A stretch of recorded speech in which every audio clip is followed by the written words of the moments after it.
What's up? What's up? It's your girl Michelle with the Raindrop Combos. And Stacy, what's going on, guys? what's up, chick? What are we talking about tonight? What's up, girl? I mean, it's a lot to talk about. This is going to be a general conversation. It's been a long weekend. Mm-hmm. We know that it's a lot going on this weekend, so we're on a little late. Just got back from Houston today. Shout out to Houston. We'll talk about that. But also, we also know that BMF came on tonight. Yeah. BMF actually, it hit at midnight, so I actually already watched it. Right. Okay. Yeah, I already watched it. So I don't You have haven't seen it yet? Haven't seen it yet. I won't spoil it. Please don't. Okay. So everything in Atlanta is all BMF all weekend. So we know y'all kind of watched it in BMF, so catch us after the BMF.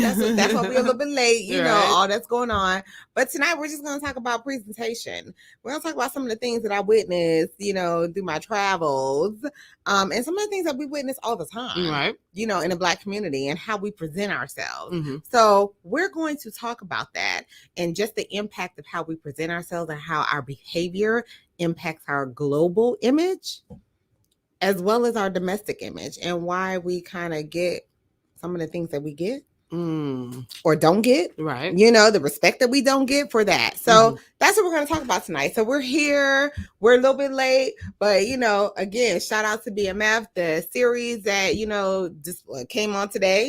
And then wherever the conversation takes us. Exactly. And if you're kicking it with us at this time of night, then we appreciate you hanging in there. Yes.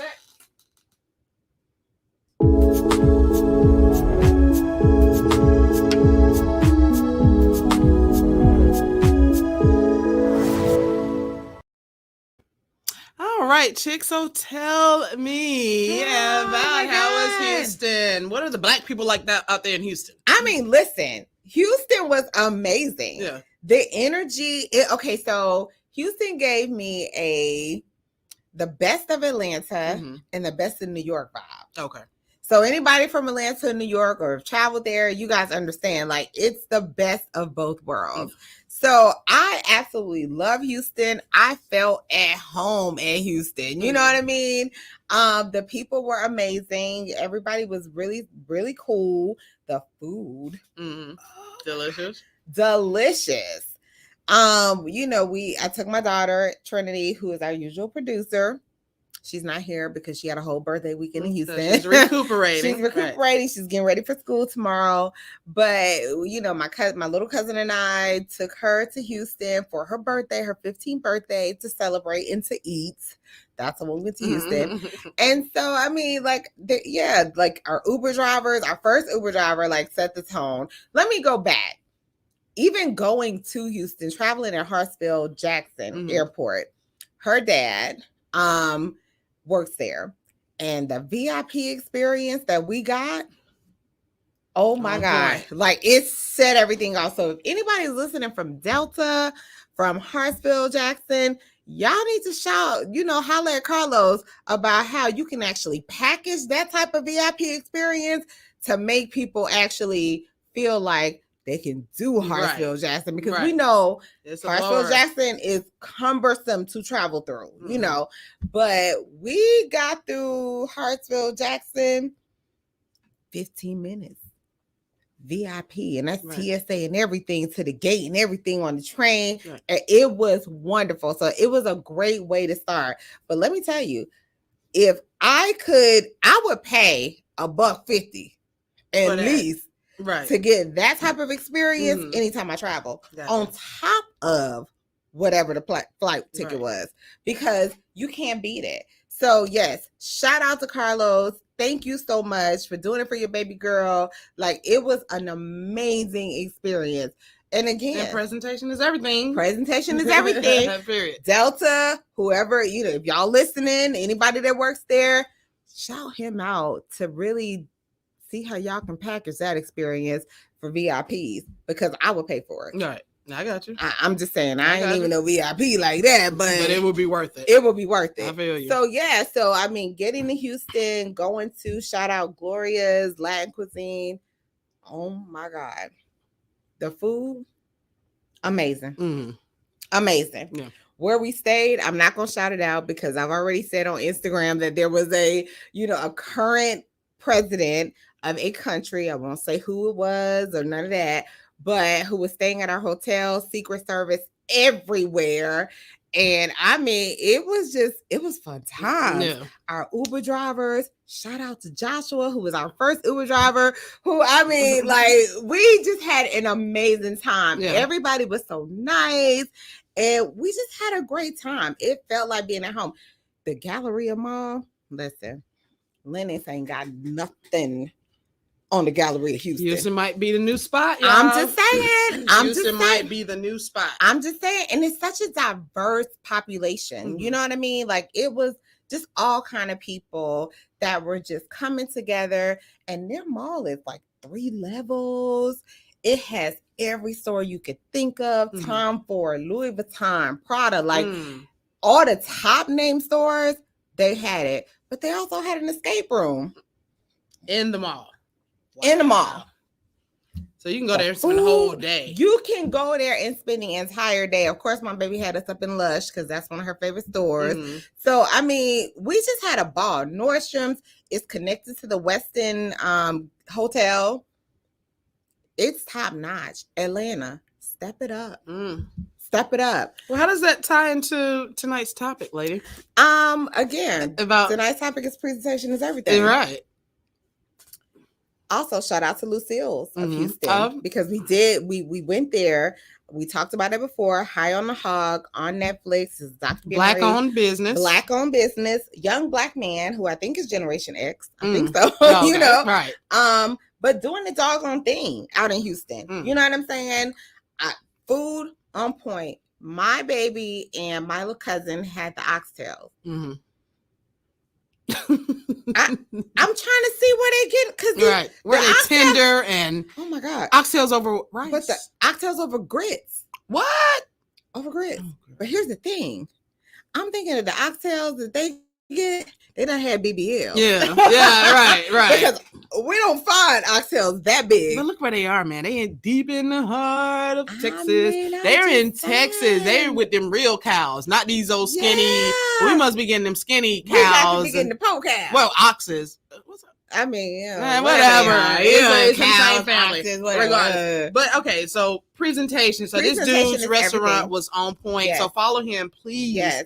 If you know anything about that, but Houston, Gloria's Latin cuisine Houston. Let me tell y'all, I have searched long and hard in Atlanta because my favorite drink, when I actually do drink alcohol, my favorite drink is a dirty martini. I'm a dirty martini girl. Yeah, baby, I have been searched far and wide in Atlanta.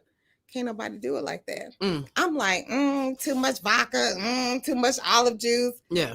Baby, when I got that dirty martini, it was on. And it had a lemon zest in it. Woo! Woo! I ain't never had such a well-balanced dirty martini. I had to get two. I ain't mad at you. I mean, I'm just saying, got back to the hotel. We get back to the hotel. The Uber driver pulls up. He's a cool Uber driver. He pulls up. He's like, what's going on here?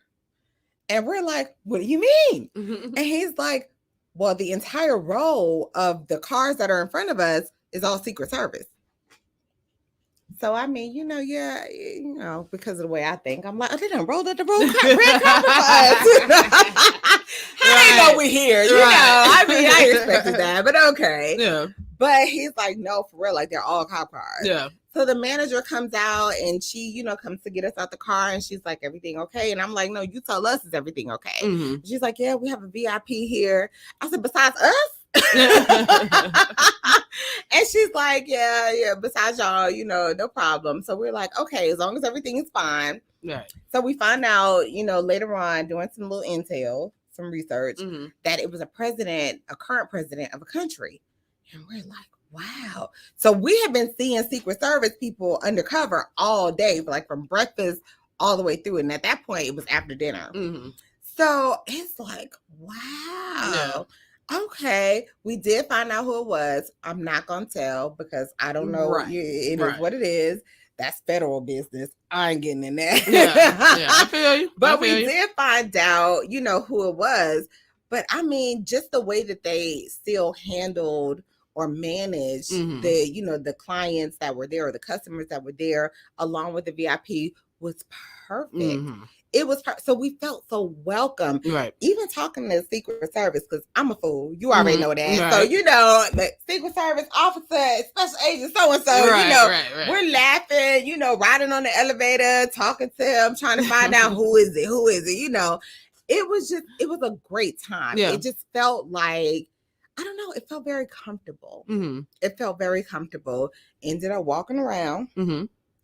Ended up in a neighborhood that was a little bit, iffy. Right. They got a hood too. They got a hood too. We all got hoods. But even walking in the hood was like, y'all, what's up, OG? So it was just a great experience. Yeah. Houston is definitely now on my list of places that I could live. Yeah. For real. So, but there were some things that happened. Mm-hmm. Of course, we're taking Uber everywhere. We're taking Lyft everywhere, between Uber and Lyft. And we get into one car. This particular Uber driver or Lyft driver was not African American. We get into the car and blasting through the radio speakers, N-word this, N-word that, be this, be.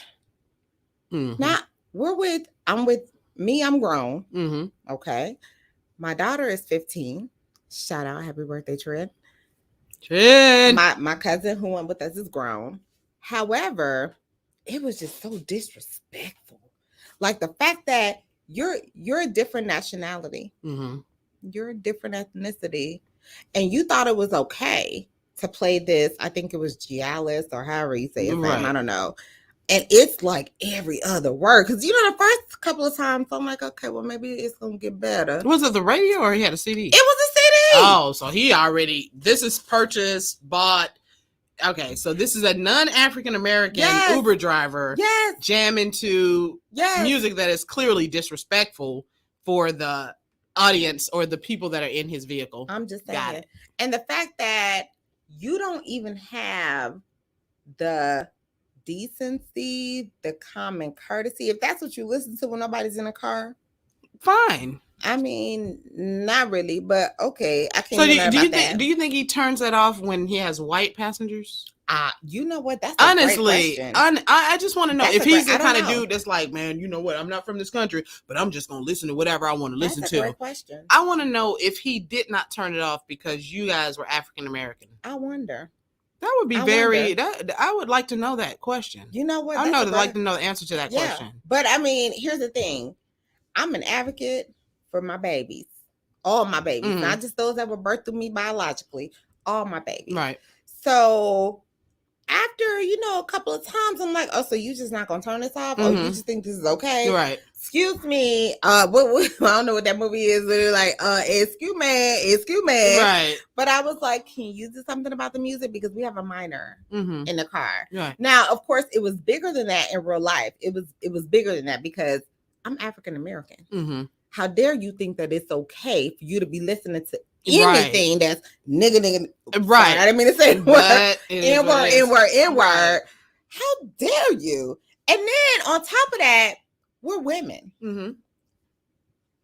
Man. Thank you. So you're going to disrespect the women of my community? Let me tell you something. We can't let that go down. And the thing is, what's so heartbreaking about that whole situation is the fact that this dude is non-African American. So if he already is in the mindset that it's okay for me to play this type of disrespectful music around a woman that I know nothing about, if I was back there jamming to it, then I can see him being like, oh, okay, they feeling it. But if I'm like feeling uncomfortable, just the fact that you think that now we've got other races that are playing this and thinking that this is okay, that this is what women are okay being said about them. Right. I got a problem with that. I do. Because here's the thing I also think of. In your culture, is there music that degrades your women? I don't know any other culture that has music, rap music or anything that treats their woman and their women like that. I don't know any other culture. And I know you probably heard this places and this debate is ongoing. But the problem is is that it's still ongoing. It Mhm. should have never started in the beginning. Never. And you're an Uber driver, so you know you kind of based on ratings, you know, And all like of that. yeah, So he all wasn't that- even considering any Not of that. at Like, oh, the all. music was horrible. He was disrespectful. The music, you know, the whole ride was inappropriate. You didn't care. And so No. I don't know if that And was if I just had not said, individual. can you turn that off? It would have just It played the would have whole been playing. time. Right. I got a problem Why with did you that. feel comfortable enough doing that? Because maybe you feel comfortable enough because you see our men doing that as well. I mean, come on, let's get it. talk. Let's get it where we live. You know what I'm saying?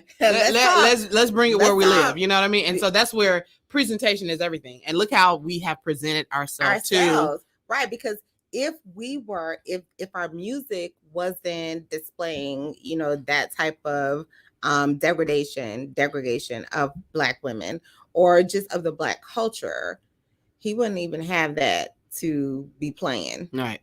And if the mindset wasn't, it's okay to play that. It's okay to, you know, play music in front of minors, Black minors, you know, that is, you know, sitting up here glorifying this word.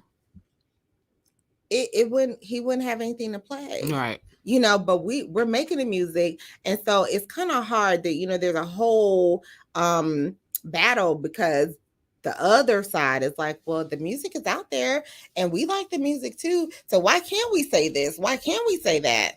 Well, it's about, you know, and I've heard the argument that, you know, if women started to not support this stuff and if, you know, there was more of an outcry about what's going on in the entertainment industry when it, you know, when it as regards to us and our people, then there would be no support for it and they would have to change the format. Right. And so, yeah, it is kind of a two-edged sword where you're like, okay, the people are demanding it.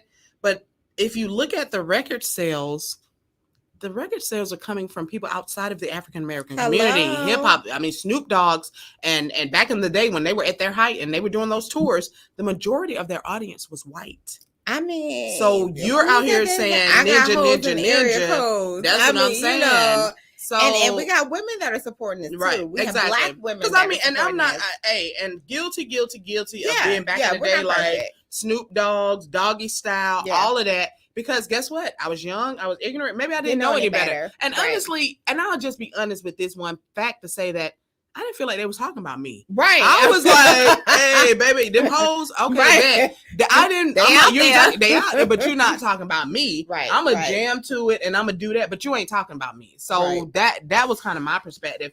But now being older, having children, and seeing how other cultures are kind of, you know, it's like total. Yeah, I just don't. They'll dress like us and all that, but they don't do that to their women. You know what I'm saying? So what are we missing? And they're looking at Black men. They're looking at you, Black men, because if you're treating your women like that, then what makes them not? Right. Until they actually get with one of yours that's actually nice, classy, and beautiful. And then now there's this outcry again of the Black women, what they call it, swirling. When a Black woman dates a white man or anyone outside of her race, now she's swirling. But maybe they found that maybe these women aren't what we thought they were. These are classy. Those are teachable moments. You know, right. These are classy, moments. Beautiful women that deserve to be loved and respected. And so now they're looking at you like, why are you treating this woman like that? And why? Because you find that a lot in different cultures that, you know, understand, like, they revere Black women. Right. So if you have, why Black men? Are there other cultures of men that have realized and recognized, you know, the queens that you have? And they're like, wait a minute, these are queens. These are women that should be revered. Why are you Black men belittling them and treating them like nothing? That's a problem. And the way that you teach other cultures, because you can't, we've seen, I mean, we can go back in history. So let's go to Emmett Till. Just for whistling at a white woman. Show me where these other cultures are. And again, I think we've already brought that up before, but show me where other cultures are actually talking about their women like that. You know what I mean? I'm just saying, just show me. Even when Eminem, that's what I'm saying. You know what I mean? And even when Eminem hit the scene and he was like the hottest white rapper, I never heard a record where he was dogging women. Well, I mean, he ain't like him. He what? He ain't like him at all. Right. We saw that. But I didn't. But to That wasn't that an overall level, theme. right. His rap game was. It was very specific to Kim. Yeah, Like, yeah, it right. wasn't like all But that was white his women. woman, his white woman. That was his. Yeah. Right, Mhm, right. So he mhm. wasn't saying they were all trashes and pieces of Right. crap. That was his experience. But Right. I don't see where they're out there dogging. It's almost like a no. You know what I'm saying? Yeah. So and they're not gonna let you do it either. exactly. But I was watching a new show which I absolutely love, the Miss Pat show. Mm-hmm. Freaking hilarious. Yeah. You said Miss Pat. Miss Pat. Yeah. She's a comedian and she, has gone through a really colorful life, like been in prison and all that. Okay. And so Tammy Roman is on the show. It's a really great show. You said it's new? What network? It's on is it Hulu or Netflix? And Netflix maybe? Yeah. Oh, okay. It's either Hulu or Netflix. Okay. But I caught up on the season, and one of the episodes is where the son, who they moved to this, white neighborhood in I don't know, Indiana, Indianapolis, something like that. And the son has these, 2 white friends, and the dad. Is it fictional? It is. Okay. And the stepdad comes in, and the family comes in, and the white friends are saying the N-word and calling the son the N-word. Right. And the son's cool with it. He's cool with it. Whatever. And they're like, what the? Right. So they kind of even touch on that's not It's cool still in not. any I don't care in generation. 2021 or 1961. Right. Right. It's not cool. And the young son thought that, well, it's in the music. It's they don't see it as being, degrading. So can you blame them for feeling that way? You're like, well, they say it to each other. It seems like it's just a term of endearment, as they were calling back in the day. I'm just saying. Let's shift a little bit and let's talk about that Paul Pierce video. Girl, let's drop that. Let's talk about this Paul Pierce video. Let's drop it real quick. We talk about presentation. Let's drop it real quick. Let me play this. My chest. Hey, where you stay at? Let me know if you guys can hear this. If you can't hear it, let us know. Let us know. But please check out your boy, man. You got high rent. That's a high rent district, baby. You know what I'm saying? You need some support. What? You know us. I'm not. No, Baby, this is you an need some actual support. poker tournament. You know This is your boy Paul Pierce at a poker Paul game. Pierce, the basketball player. Right. Getting turned up. We know that's what you do, but just check out the body language. Moral or oral support, which one? Check out the awkwardness and just the way he's disrespecting, the waitress. I mean, come on. Now, brother, we didn't seen the damn thing. All right, so I think you guys heard a good gist of it. We got a little commentary on the video, but I'm going to stop this. You got money, and it just kind of drives home what we're saying ultimately about presentation. I mean, number one, you're in mixed company and you're acting a darn fool. Come on. And I told you, I was again with Houston coming back on the plane today, early this morning. You're gonna tell them about that knucklehead that was on the airplane. And I'm a people watcher. And so for those of you who are people watchers, we will watch people. And sometimes we make up little stories about who they are, the situation that they're in. Yeah. So here's a scenario that I made up. Apparently his cousin is probably some basketball player or something, doing well, whatever. And he's the flunky. He's the cousin flunky. Right. The one that was talking to junk is the flunky. Junk is the flunky. Because the other one is quiet. The actual, guy is quiet. Probably smart enough to know you don't need to be messing up your brand, even opening your mouth if you ain't got nothing smart to say. So this guy gets on and he comes on, like before we even get to the plane, we're walking through the whatever you call it. And he's like, oh, they trying to tell me to, check my MF bag. And I told them, they saying it's too big. And I told them the MF, I was able to get here with it without being checked. I mean, just going off. Honey, number one, you are disrespecting everybody.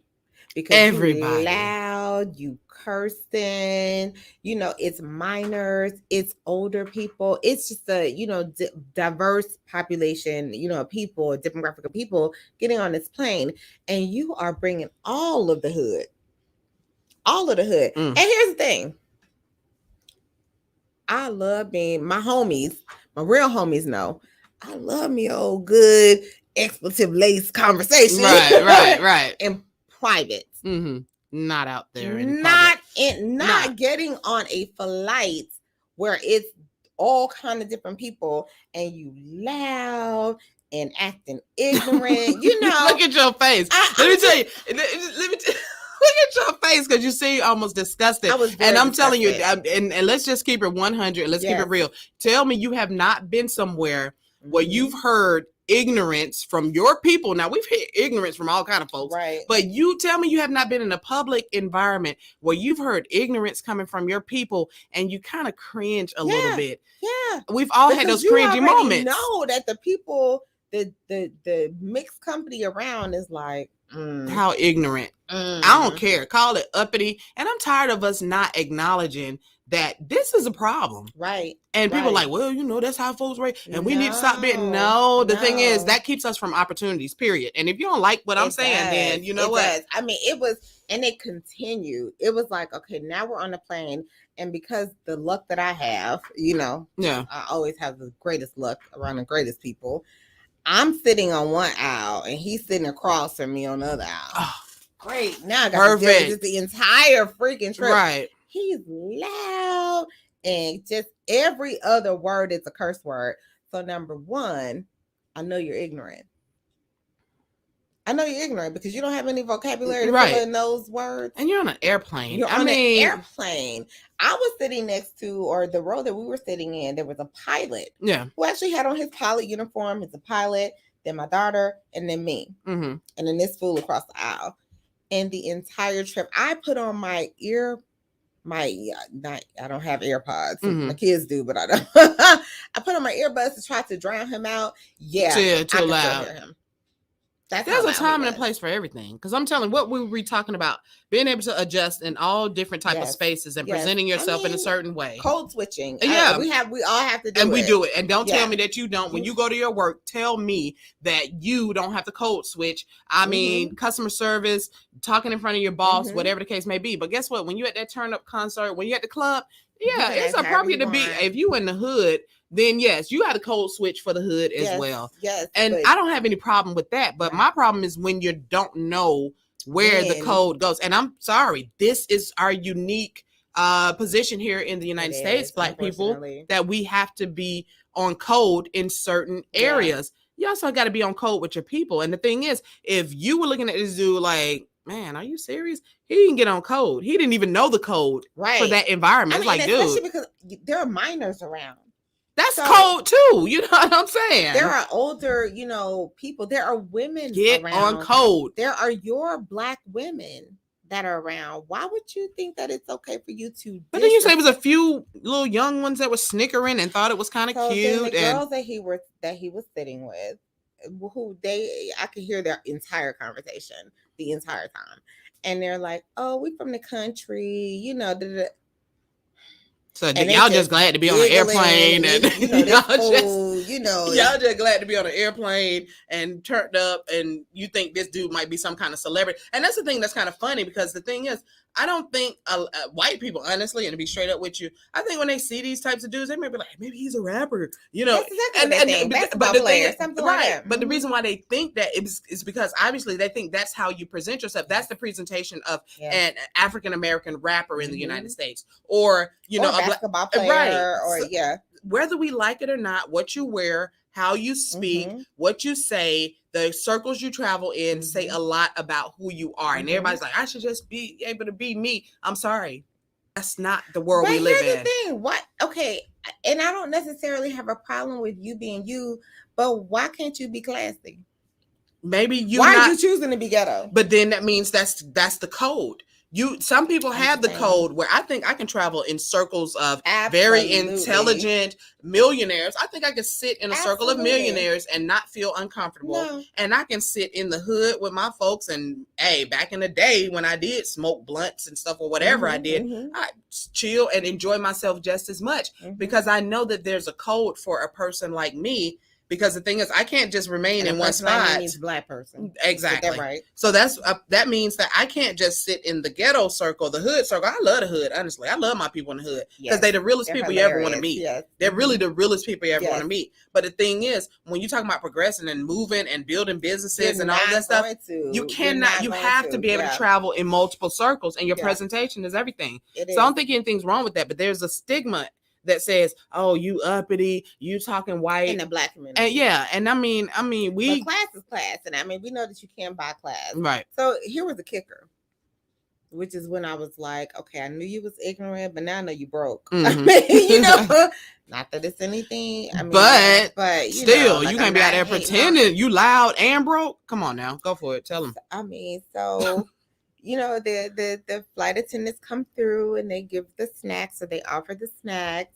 And number one, the flight attendant comes through and is like, "Oh, do you want something to drink?" And I don't know, one of the girls was like, "Oh, we can get drinks." And he's like, "Oh, we can drinks."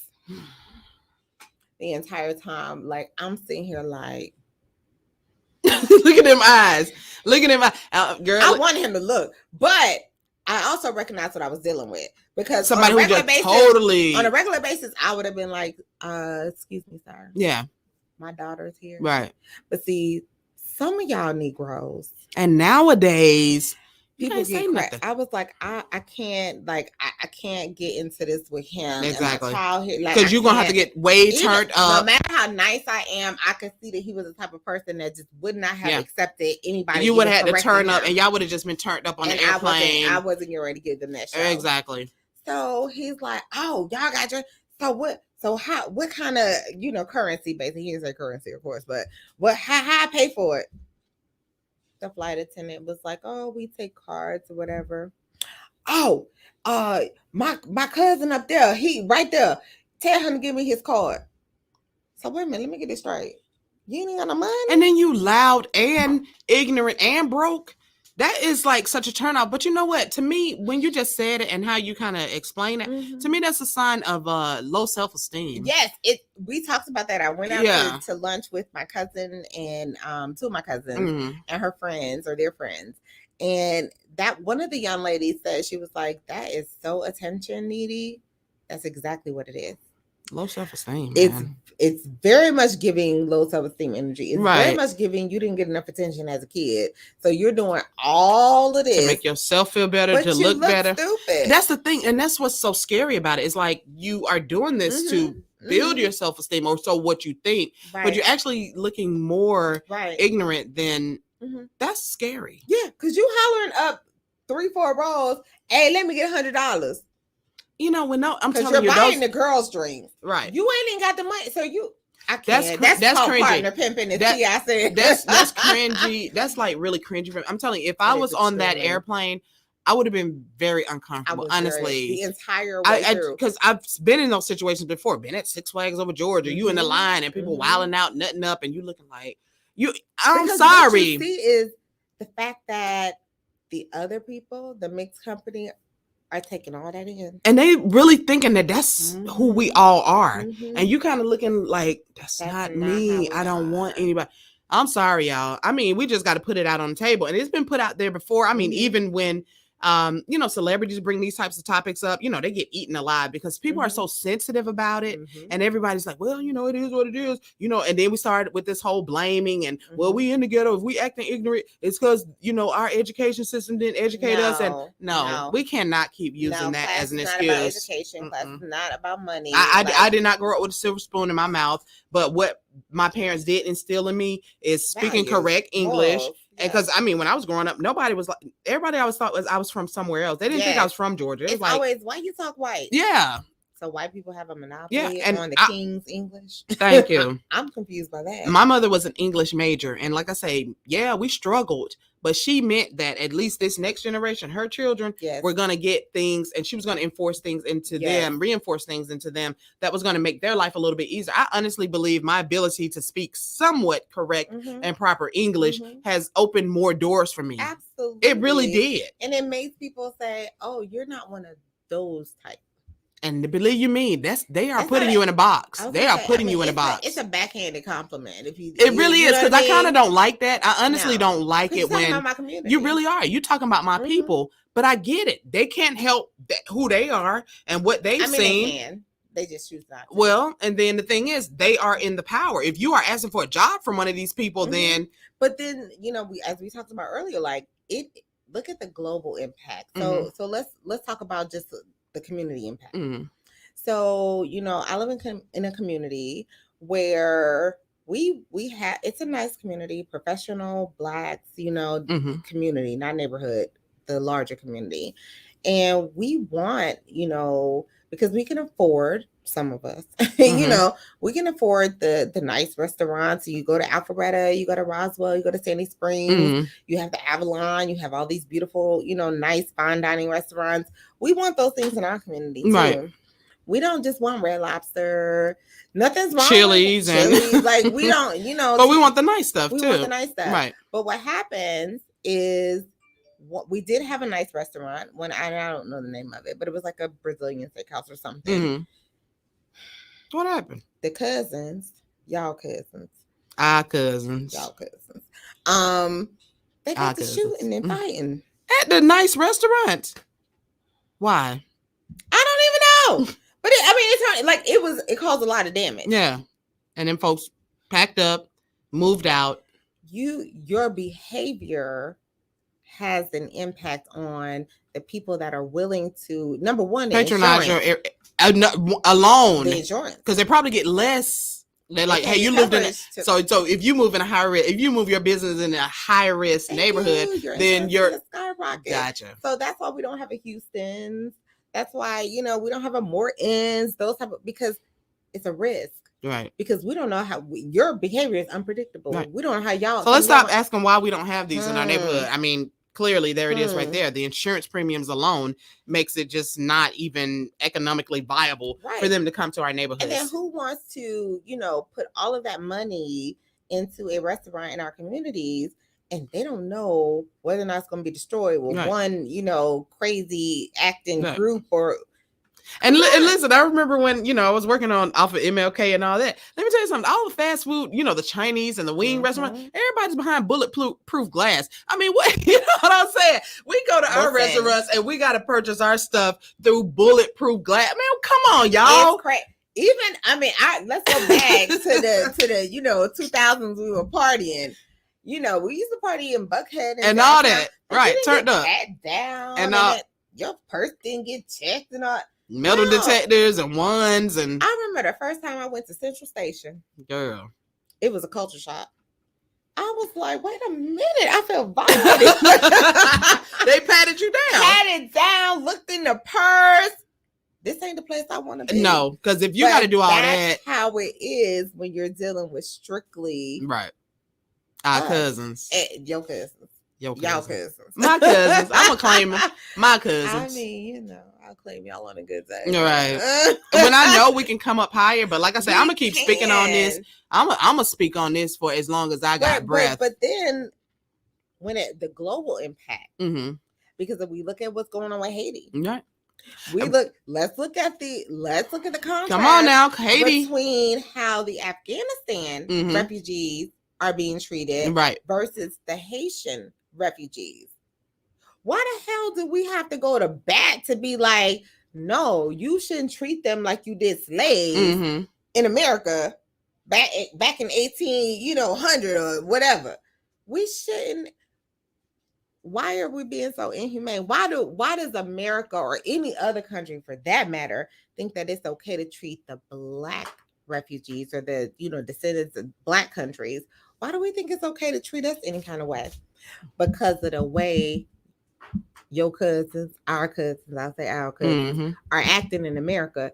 And how we treat one another. How we treat We're not one protecting another. each other, so why would we protect? They're not even worried about this stuff hitting the Hmm. news and hitting the national stage and seeing these people being dragged. They don't care because they know we're not going to come out in droves to say, you know what, not in our community. Like I said, I don't see them doing that to any other community, No. but people that look like us and Mhm. people from our community. Mhm. So, like I said, And that includes, when we talk about our community, like Yes, I'm talking about the Haitians, so which is inclusive of the Caribbean. And the But I mean, the let's Jamaicans, the also- Africans, all of But those. they also group, let's think about it. America groups the Latin, descendants in that too. Right. Those Ah. that can't really claim They- the white, They culture. they treat Puerto Ricans bad. I mean, remember when they had the hurricane? There wasn't any relief going Oh, to Puerto Rico. Oh my gosh. They was They throwing let- paper towel and tissue off of airplanes. I mean, that's what you call relief? because they consider those people of color. I mean, look what they did, Hurricane Katrina, man. How long did them people suffer down there? can't Like I even- said, the thing the is, inhumane treatment. it's like that the you get treated like an hurricane animal. victims You get treated like an animal, but honestly, it's because you treat one another like an animal. Hello? That's it. It's like, oh, Hello? they don't care about each other, so why should we? And Hello? no one's gonna stand up. I mean, like we said, the owners, landowner, back in the day, landowners, business owners are the only ones that had the right to vote. Why? Mhm. Because their vote counted. Mhm. Everything that happened impacted them directly. So they were Mhm. going to vote in the ones that impacted their Mhm. community and the things that they need to get done. That's what we're dealing with. This stuff has not changed. My No. son was asked in a class the other day to write about asking if things are better now for Black people than they were back in the day. What's your thoughts? Please, What's and your post it in the thoughts? comments. If you're catching Please. this on the replay, let us know. Are we better off now or better off back in the day? And I'm not talking about slavery. I'm talking about post-slavery when Right. we were freed. Are we better off after we were freed as slaves than we are now? I honestly think we're slaves now to white culture. We're slaves to white, and it's not. And let me tell you something. I don't have anything against white people. I have white Yeah, clients. No, it's And so kinda us. it's about Yeah. preservation, and Mhm. these people are going to build their businesses, and if that's all we have to patronize, we have no choice. But the thing is, and I'm not going to even get into Black businesses and their stuff. I know it's a struggle out here for us to build. Trust me. It is. But then, like I said, are we? Because I know that there are a lot of you, just like I have, and I don't know, what your experiences are that have experienced Black businesses. Some, yeah, especially in the, contractor world, construction Mhm. world, the shady tactics. and they're that being we- overwhelmed. right, to that take we do up, against yeah. our own people. Like Right. we commit these sins and frauds against our own Yeah. people that are trying to patronize Black businesses. yeah. And then you get mad when we're like, you know what? I'm gonna look for the Mexican contractors. I'm gonna look for the. It sucks, man. I'm just saying. It sucks, and I don't think there are a lot of excuses, but I do think that a lot of Black businesses, we are financing things out of our own pocket, Mhm, And like I say, there's a difference between just being straight shady Yeah. and just taking and being overwhelmed Yes. and not being able to manage. Maybe you are the one man band where you are taking the calls, you're making the appointments, you're having to buy the supplies, you have nobody helping you. Some of that is the fact that and I heard that about Black business owners, and there was a study and there's a lot of research and a lot of talk about this, that we don't want to get the help we need. We don't want to hire our cousin or that reliable accountant cousin that we have to help us with our books, because we think we got to have it all. Right. Oh man, if I hire them, then I'm gonna lose money. Actually, you're gonna make more money because you're gonna get more organized. Right. That's what I'm saying. So we Right. can't do it all. It's by the book. Right. What's the problem going by the book? The Like, I majority have no of problem Black with that. businesses in America are one-man companies. Mhm. They don't employ people. So when you talk about, why aren't we hiring? Because we don't even structure our businesses in that way to be able to hire on people, because we think, oh man, they paying $10,000 for this gig, I'm gonna go do it all by Because myself. that's called greed. Greed. And we need to understand that unification and togetherness and building means that you're pulling up people. You're helping other people as well, because those other people, the more you help other people, actually the more you grow. Hmm. I mean, really, and it sounds and and it's counterproductive to our minds, because I Mhm. think we all stay in kind of The like a hustle mode. psychology, Yeah, it's like a hustle mode. Like, man, I'm gonna do 10 lawns today, and then you wore out, you tired, you wore out by the time you get Mhm. home. But guess what? What if you split that 10 lawns you was gonna cut today with a friend? Maybe Mhm. you lose 50% of the profit, but guess what? Now you got more time to yourself to go back and see how you And get another grow 10 your business. contracts. We got to learn how to operate on a whole different level Yes. and mindset. You need to be Yes. thinking about employing your kids and employing your Teaching kids' them. kids and all of that. You yeah, can how many generational wealth building. salon owners, barbershop owners, they do the same thing. Yeah, they rent out their chairs, but at the Mhm. end of the day, they still in there cutting hair the whole time. Right. Why aren't you outside of the business and managing Because those that's barbers? residual income. Like when you start to think about employing other people, now that takes you out of having to be there on a daily basis. Mm. And that frees up your time to go grow and develop, other businesses, add more franchises, whatever. Right. And so you're growing, but you're also doing that while you're helping other people Build to grow. their stuff. We got to get out of the selfish. We have to get out of It's the it's a greed selfish thing. mode. It's We a do. greed thing, and I'm telling you, I think it's forever has kept our community down. I Yeah. think we got more greedy, honestly, with integration as we start to say, you know what? Oh, I can live out in the white neighborhood. I can live out in Alpharetta. I can, go shop in their malls. And look what happened with Greenbrier Mall, West End Mall. Stop the Cab Mall. That's what I'm saying. All That of didn't our happen. malls. That didn't happen just by happenstance. No. It was on purpose. It was on purpose. But look what's happening now at these malls, Lenox and they don't even want y'all out there no more. I mean, the kids gotta like. They when we at the shouldn't. mall, we could be there any time of day. Now at Lenox, the kids have to have after a certain time. I don't know if it's Yeah. 6 or 8 or whatever. But if you're under 18, you have to have a parent. In Lenox Mall. ma'am. See what I'm talking about? But see, they can enforce that over there. They can enforce that hard. But Mhm. honestly, I grew up in Greenbrier Mall. Mhm. We didn't have those types of issues. It was fun for us to go and hang out. Yeah, you had to. I'm sure there was probably some thuggish, ruggish stuff going on Mhm. in certain sectors, but I loved being in space around people that Magic looked like Johnson me. Theater. Thank you. Mhm. So what Mhm. happened? I think that we just kind of allowed it to be overrun with Bad element? yes. Yeah. Yes. And nobody wants to say nothing. nobody- Nobody wants to again- say nothing. to Nobody child is nothing up on the sidewalk. You in your neighborhood because you think that if the parents aren't on The code, parent- then and they're gonna come teachers try. know this more than anybody. Yeah, they're gonna come and snap on you for Mhm. checking their child for Mhm. doing the right thing. We're in a tough situation, black We people, are. and We I'm are. telling you, the And but studies. that tough situation means we're losing. Right. Because the We're studies show losing. that black wealth is going to be almost at zero within the next 20 years. Y'all don't understand. We already, the average wealth for even just a single mom living in the hood, you're talking about her savings might be $100. Yeah. That's not even enough to yeah. cover an emergency if it pops up. Y'all, come on, man. We got to tighten And up. $30,000. How the You heck- can't even live on that. survive. You can't. I think I was listening to Rashad Ritchie the other day, and he was saying the average it costs in order to live. I want to say he said the city of Atlanta at the minimum $14.10 an hour. That's minimum. And I'm still like, well, where the heck you living for $14.10? Exactly. That's like You the bare living in minimum. a hood, Yeah, that's what I'm saying. You know? still qualifying for Social public programs and public all that. assistance with that, Right. and that's just going to be just enough to get you to the. And as soon as you make anything above that, It's they're paycheck to snatching it. paycheck.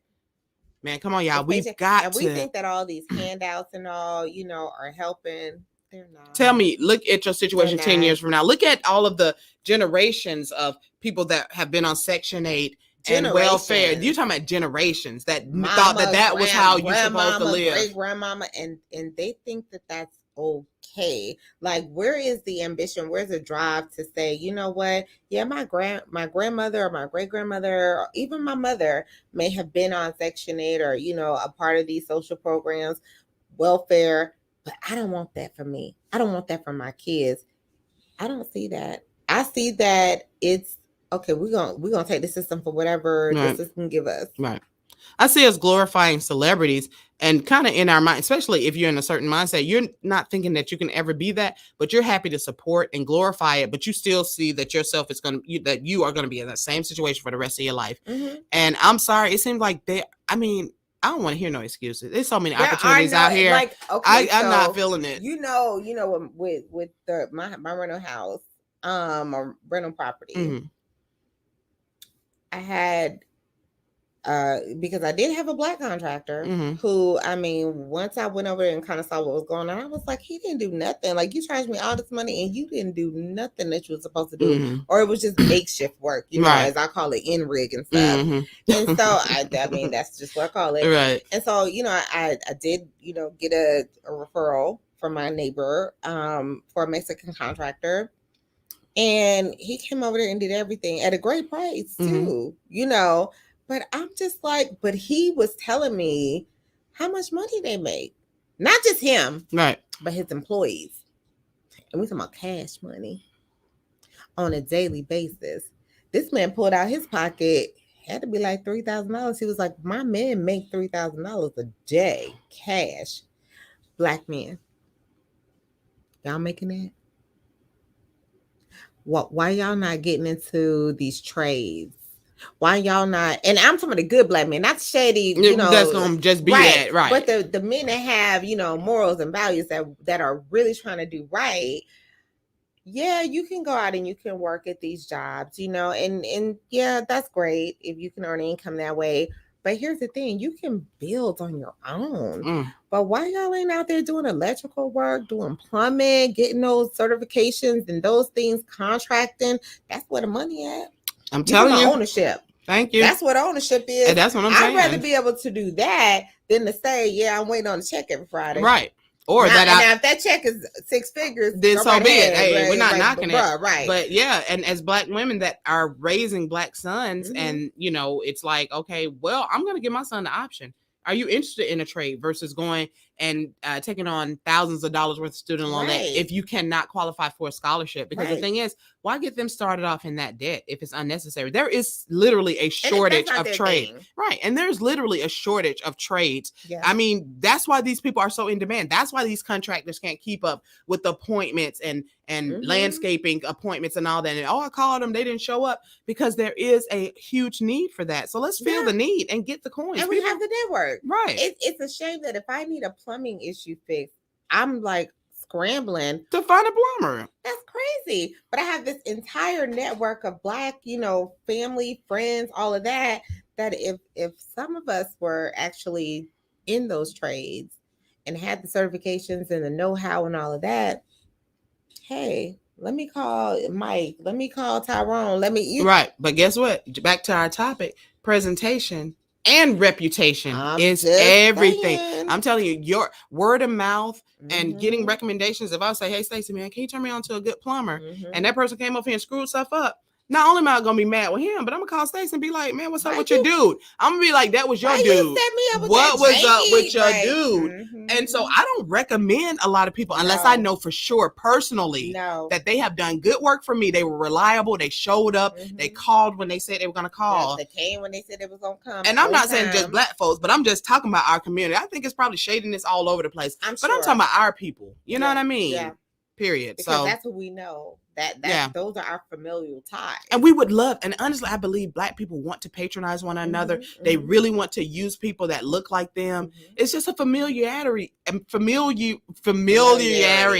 that we have when we're dealing with each other. It's like, brother, sister, there's nothing racist about that, about wanting to be around your people. Right. But don't nobody want to be around nobody that's shady. Everybody does. Everybody kind of, initially looks for someone in their own. They hire in their own community. They want to date in their own community. Yeah, eventually you might start to venture out. But I think we all start with wanting to be with people that have shared experiences with us, whether it's just a shared tan or just whatever. Right. I love my people. You know what I'm saying? So many people, and we're talking about professional, Blacks who have properties, not just one property, but properties. And they've talked about how, they've been done so wrong by their fellow Black person, contractor, plumber, whatever. It's a shame. And it's like, that should not be the norm. It should be the exception. When you call such and such, what's going to happen? We should not have that. And the thing is, if you mess up, you got to fix it. You know what I mean? You got to fix it. Oh my God. Because the Black contractor I had, hey dude, call him. Hey dude, the wall that you built, it's shaky. This guy says, well, if you buy the glue, I'll come fix it. The hell you mean if I buy the glue? You built, you don't guarantee your work. You don't stand behind your work. So if I give you more money, you'll come fix your work. But do you really think I'd actually recommend you for any? And at that point, I don't even want you back. That's what I'm saying, because who knows what you're going to come back and mess up again. And I think, like I said, I think it's a certain level of ignorance, a certain level of selfishness, a certain level of stinginess and greed, where it's like, let me just get the job done. But what you don't know is you're not even trying to set up and build a legacy or reputation. Yes. You ain't never going to be able to build a business. You're not going to have the such and such and sons manufacturing, such and sons landscaping, because the thing is, everything going to stop with you. It's going to stop with your bad reputation, your bad behavior, and you can't build anything. Now you're going to expect your son to come up and try to build his own thing. And he started, let me tell you something. Folks are building legacies for their kids to come up and not have to struggle and live like they live. But and they still regulate. We have to stop just doing just enough. Right. We have this mentality, a lot of us, not all of us, have this mentality is, I'm just going to do just enough to get by. Right. Oh, I know what that's like. Where is the desire to do everything in excellence? And I think that our past generations, our forefathers, our ancestors, it didn't matter. And we've all heard the adage, you know, even if you the janitor, be the best daggone janitor out there. Right. If you're sweeping floors, sweep that floor with excellence. Right. How many have you shared these stories on social media about janitors that worked at schools forever and then became a teacher and then the principal of the school? Girl, I saw that. I saw something about an airplane cleaner that became a pilot. So you think that this is a one-off anomaly? Interviewed. That's number one. Yeah. So how you present yourself, please understand you're always being watched. Right. Always. No matter what. I don't care if you're in the bottom or at the top. Always. So yes, how you present yourself, how you speak, what you speak on, your opinions. Sometimes you got to know when to be silent. Right. You got to know that, you know what, I do have an opinion on this, but I'm going to keep it to myself. Right. Because it's always somebody watching and listening. And you don't know what you are being interviewed for all the time. You're right. You never know. And know who's got their finger on the button that could change your whole life. It takes one opportunity to change your entire life. Yeah. Stop flucking it up. Thank you. With presentation too much, with acting, you know, a fool and being so out there. Why we got to be known as the culture that's always the turn up culture and and like I say, these people, when we go out and we at parties and we turn up, I'm telling you, the white folks love it. Me and Stacey have been to clubs where we get turned up, baby. They're like, what y'all drinking? Oh, y'all having fun. It's all good in those environments. It's good to be that in that environment. But in other environments, it's like you got to get back on code. They not trying to, you can't be turned up and twerking at the corporate office. That's not cool. That's not funny. No. That's not appropriate. No. Period. So, don't be the monkey in every environment. You know what I'm saying? The show. Thank you. I was talking to when I, went to lunch with my cousins today and her friends or their friends. And, one of my cousin's sister was like, she was talking to a young man. And I don't know the whole story, but she was saying, she asked him what he did for a living. Y'all know when I do that. Mm-hmm. This fool, young man, says he's a trapper. Yeah, please. Wait. When he said trapper, please don't tell me. He meant that. He meant, so you're coming to a classy young woman, an older woman. I mean, not old, but mature, refined, young woman, mature. And your answer was literally, you're a trapper, and you didn't have no shame. And you really thought that was going to get you somewhere. Here's the thing. You never know who you're talking to. Right. So my response would have been,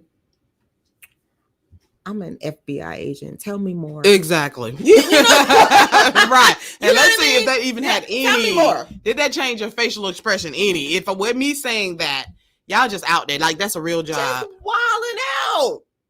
And you think that it's okay. And why do you think it's okay? Because this young generation of women, we ain't gonna let y'all slide. Mm. It's all about money. It's all about fast money. Right. Oh, okay. So you put it, because a lot of them are under pressure. Buy me, Gucci bags. You can buy me, shoes and.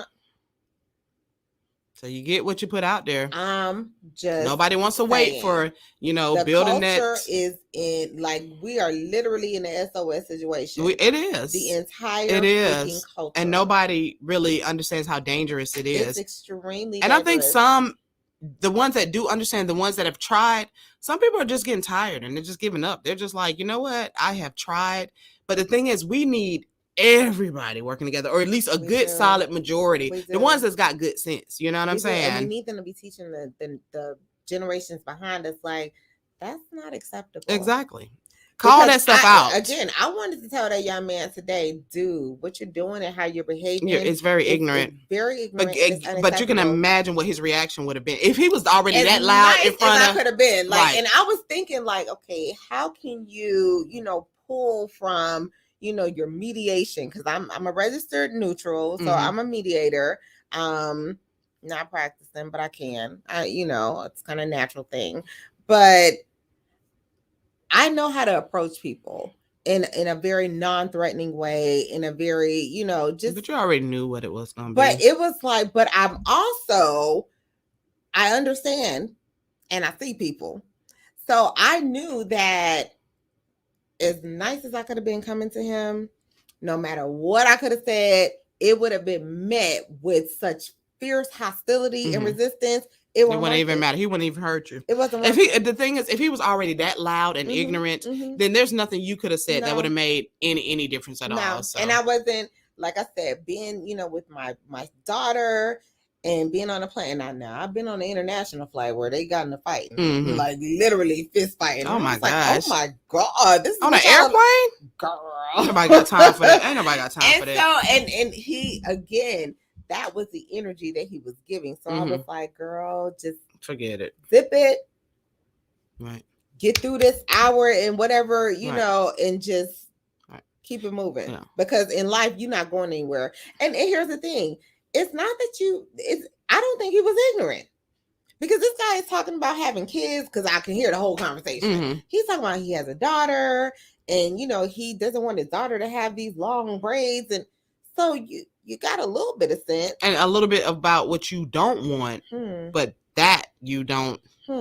Anyway, so the thing is, this is not a beat up on our people session, because as you will notice, and if you go back to check any of our past podcasts when we have interviewed, we are focused on, at least on our Sunday nights, at least every other Sunday, or when we get some really good, positive Black men, we want to highlight those men that are actually doing things, that actually have things going on in the community. They have businesses, they are involved, they have, social programs in the right, that they fund themselves. So it's to let you know, this isn't impossible. These aren't people that are just so high up that you can't even reach out and touch them. We are bringing on men that we know, that we have personal experience with, that we see are actually have broken the mold of what they think and say that we're supposed to be. And at some point, we are going to get to our Winning Women Wednesdays. And we have our first guest. I won't tell who it is. She was a former WNBA player. So she has already agreed to come on. We're going to work out the details of that.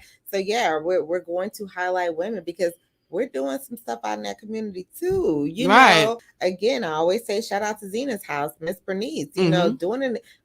Women and men who are out there doing the work. Exactly. And that's what we're trying to do. And everybody has to do keeping it in the their conversation, own way. right? We having this conversation, starting the dialogue, continuing the conversation, opening up the dialogue, awareness. That's important too. Yep. And so shout out to all of the people, friends, family who have, told us, thank you. Thank you for having the conversation. Thank y'all for your support.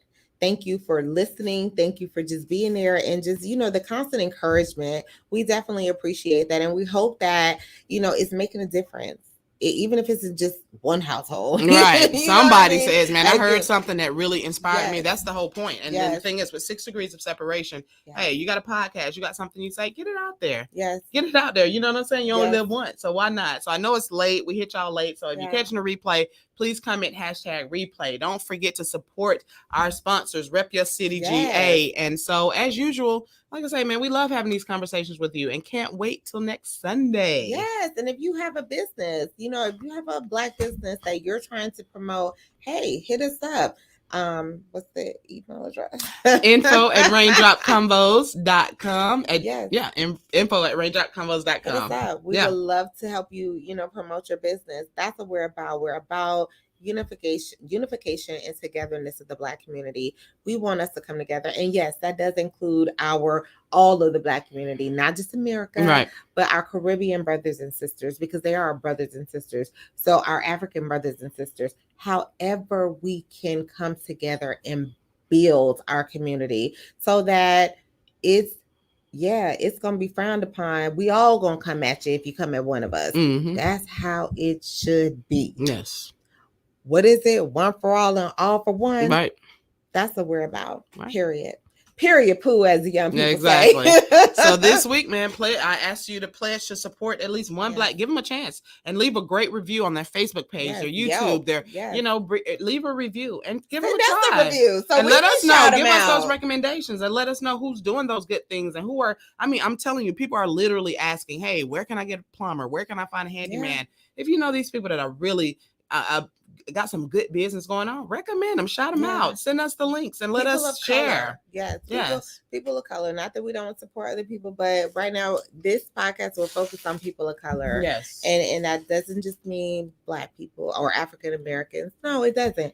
It's all people of color. So Yes. let us know. And reach out. So this has been a good one, Chickadee. Sis. Love y'all. Again, shout out Houston. Hey. Oh my God. I love y'all. Great. Love y'all. Y'all Can't have a wait to good come one. to the gallery in Houston again. Deuces. Deuces. Peace out.